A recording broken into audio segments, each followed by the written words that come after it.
What's going on, everybody? Trev Wilson here. Welcome back to the Bourbon Ranch. Today we are going to be talking about if I had to live off of 5 bourbons. There are 1,000 ways to word this. There's been other videos like this done in the past, stipulations, you have to have this type of bourbon, whatever.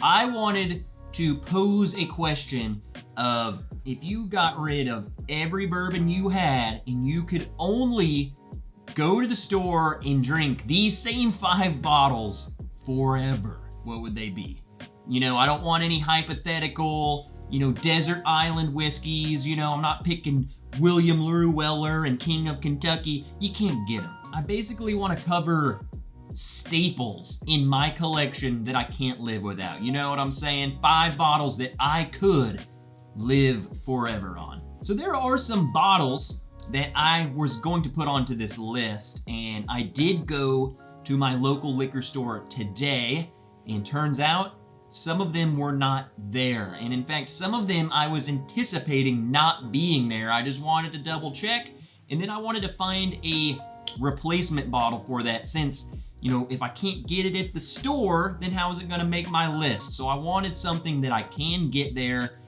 So that means there will be some alternative bottles in case you are someone who goes to get one of these bottles that I mentioned, and then you're like, dude, I can't find it. It's not there.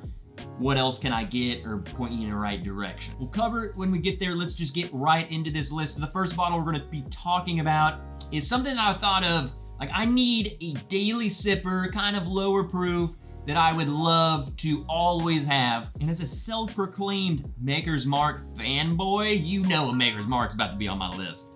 Maker's Mark 46 would probably, I could not go without owning this bottle. I had to have a Maker's Mark product of some sort, and I figured, which one's my go-to? Maker's 46. Now, I thought about putting the Maker's 46 cask strength, but we got several cask strength bourbons coming up on this list. I wanted something lower proof. And to be honest, the newer Maker's 46 cask strength just doesn't do it as much as the old one did for me. Whereas the Maker's 46, regular old guy, it does. It's just consistently good. It's always there. It is French oaked, and a lot of French oak bottles have been coming out lately, and my biggest gripe with them is that a lot of them are just over French oaked. It's just, that's all you taste. Whereas I think the OG, 46, they've been doing this a while and they got it right. It's cohesive, it's all together. I think this is a bottle, whereas if you don't like regular Maker's Mark, you don't think it's interesting, I think this is a step in a right direction. I think it's a good choice for you. Me personally, I freaking love it. Daily sipper. I can sit back, relax, and enjoy without thinking too much about it. Now, if you're like, whoa, Trev, I don't really care for Maker's Mark. What else do I get? Well, luckily, like a couple bottles down from this is another bottle that is 94 proof, and that's Elijah Craig Small Batch. That bottle's such a classic. I think that's a great option too for a daily sipper, versatile bottle. You can do anything with it. I think if you're getting into bourbon, I think that's a great option. Just something simple, it's always there, great bottle. All right, moving on to the next 2 bottles. And this is where we run into I wanted to put one of these bottles on the list, and I ended up putting the other one because the other one was in fact on the shelf. Let's bring them up here. First off, I personally wanted to put Russell's Reserve Single Barrel on my list. It's easily one of my favorite bottles of all time. And why this is an alternate to what's actually on my list is because these have all but disappeared in my market. Now, I did recently get one of these, but it was the first one I've seen in a very, very long time, and then I haven't seen one since. There's no telling when I'll get another one. Now, I know some people can get these like they're going out of style, but I'm not that upset because Wild Turkey has another fantastic bottle that fits perfect on this list. Wild Turkey Rare Breed. Now, I think there are 3 types of people on this planet. Person 1 would choose Russell's Reserve to go onto their must-have all-the-time bottle. Person 2 is someone who would have Wild Turkey Rare Breed and then person 3 would have both. I think what it comes down to is you getting both of them and finding out which one you personally like better. Wild Turkey Rare Breed is such a great deal. The price is ridiculous. It's barrel strength bourbon.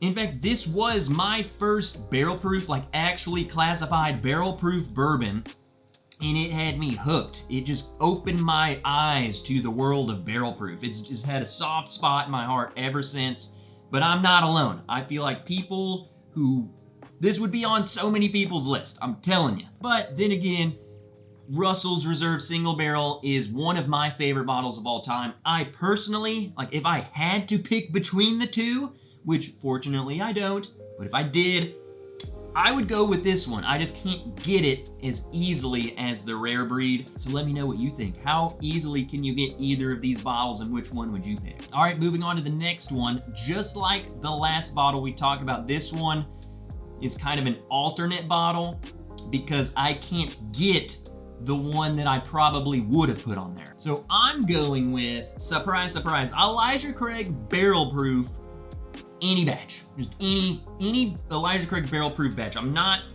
doing a hypothetical, well, if I just had C920 for the rest of my life, of course. But even that being said, there's consistently good bottles. Are they as good as our favorite batches ever? No. But for what it is, a barrel proof bourbon, delicious. You're getting high aged, yes, they dropped the 12, but you're still getting a very oak characterized, barrel proof, barrel charred, full of flavor bottle of heaven hell deliciousness, okay? At the end of the day, that's what we're getting. And for a pretty gosh dang good price. Now, the bottle that I wanted to put, and I'm gonna bring it up here because it goes hand in hand talking about this, Jack Daniel's Single Barrel Proof. Now, I think this is just an absolute staple. I love this bottle. So many people are gonna have this on their list, I'm telling you. I think this is just the tip of the spear Jack Daniels. If you have tried their other stuff and you're like, whatever, this is it. So what I wanna get into is some people are probably looking at this and saying, what are you talking about? Like, I can't get that.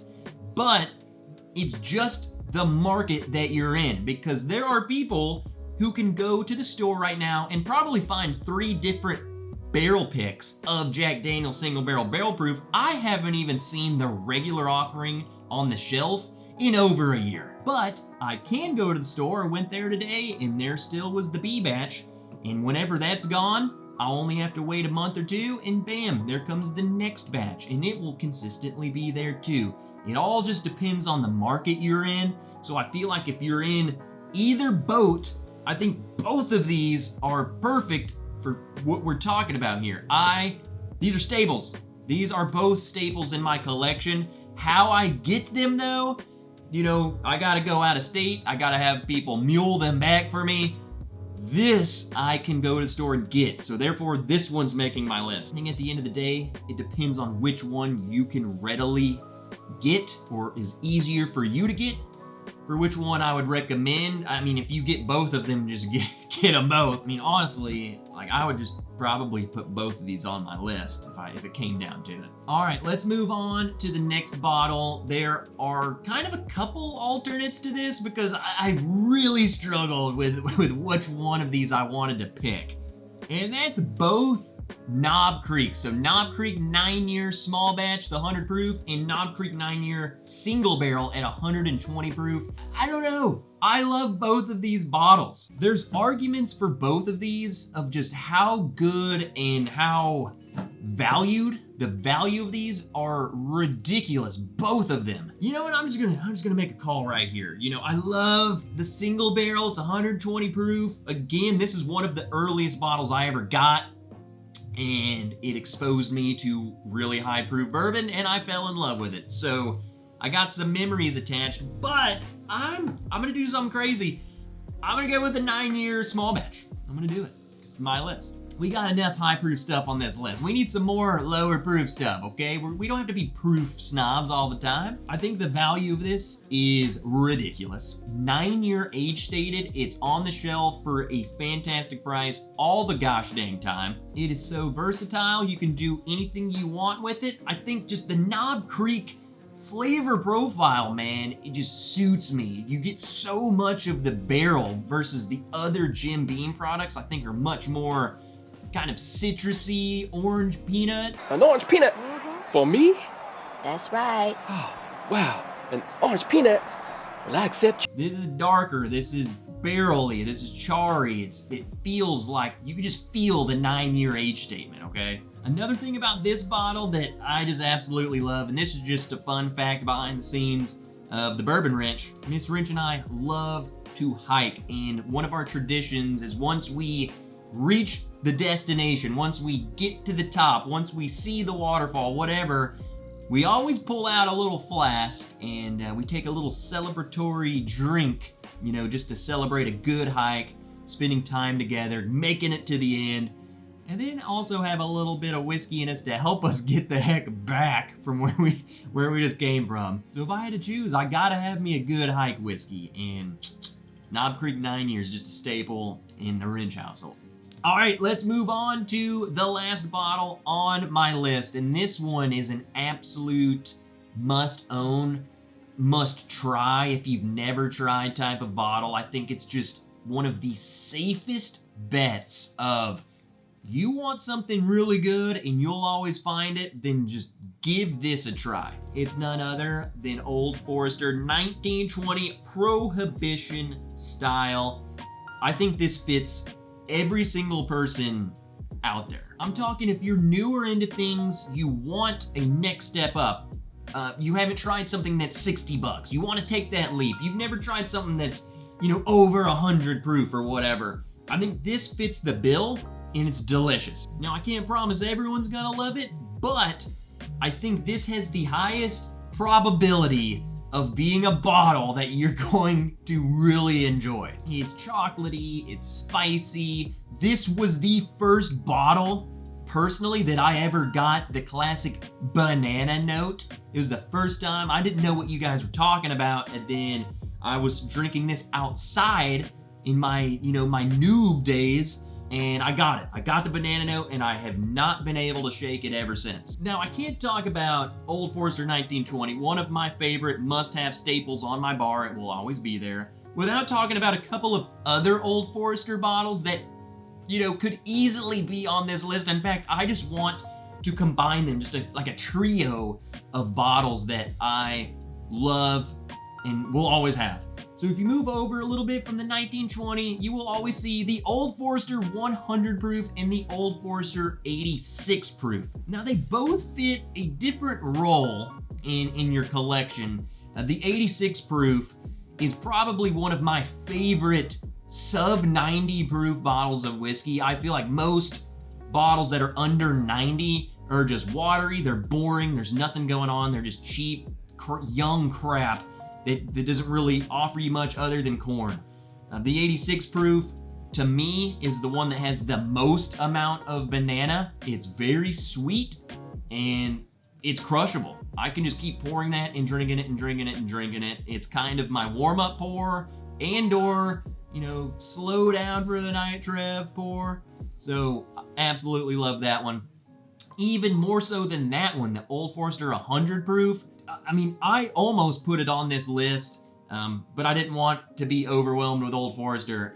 I love Old Forester about as much as I love friggin' Maker's Mark, okay? The Old Forester 100 is another one of those bottles. I think it's such a great value for what it is, the proof on it, how it tastes, what you're paying for it, all of it. It's just so great value. It's another one of my flask whiskeys. Bring that along for a hike or whatever. You can freeze it and take shots of it. You can put it in cocktails. You can sip it and you can do everything with it. It's just so freaking good. So there's some alternates. If you don't want to spend 60, go get one of those bottles. I think you'll like them.